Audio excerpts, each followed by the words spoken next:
क्यों खुश नहीं थे? उनको पता था कि पढ़ना लिखना है नहीं, ये पैसा बर्बाद करेगा।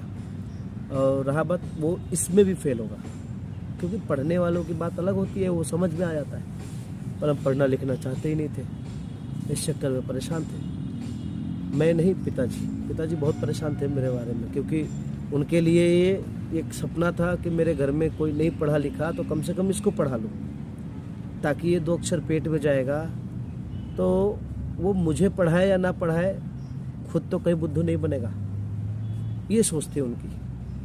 पर मैं उनके सोच से बिल्कुल डिफरेंट, बिल्कुल उल्टा। तो जैसे तैसे करके 12वीं में एडमिशन करवा लिया।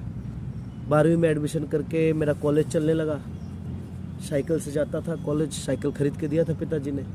उसके बाद से पिताजी ने पढ़ना लिखना बोलना लगभग छोड़ ही दिया था, क्योंकि उनके मन में खुशी नहीं थी, क्योंकि लड़का 11वीं नहीं पढ़ा, डायरेक्ट 12, और 12वीं पढ़ रहा है तो उसमें फेल ही होगा, ये कंफर्म है, क्योंकि डायरेक्ट बोर्ड एग्ज़ाम होगा। तो हुआ भी ऐसा ही, उनका जो सोचना था वही हुआ कि मैं 12वीं में फेल कर गया 2 या 3 विषय में। तो फिर दोबारा घर बैठ के मुझे एग्ज़ाम देना पड़ा।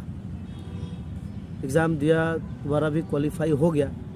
पर ईमानदारी की बात बताऊँ, अगर पढ़ने वाला हूँ तो ही मज़ा आता है। अगर पढ़ने वाला नहीं था तो मेरा 10वीं में भी कुछ खास नंबर नहीं आया, और ना ही 12वीं में, जिसकी वजह से मैं हमेशा पछताऊँगा। इसका खामियाजा कहीं नहीं भर सकता, और ना इसकी गलती मैं कहूँगा कि मेरे पिताजी की है।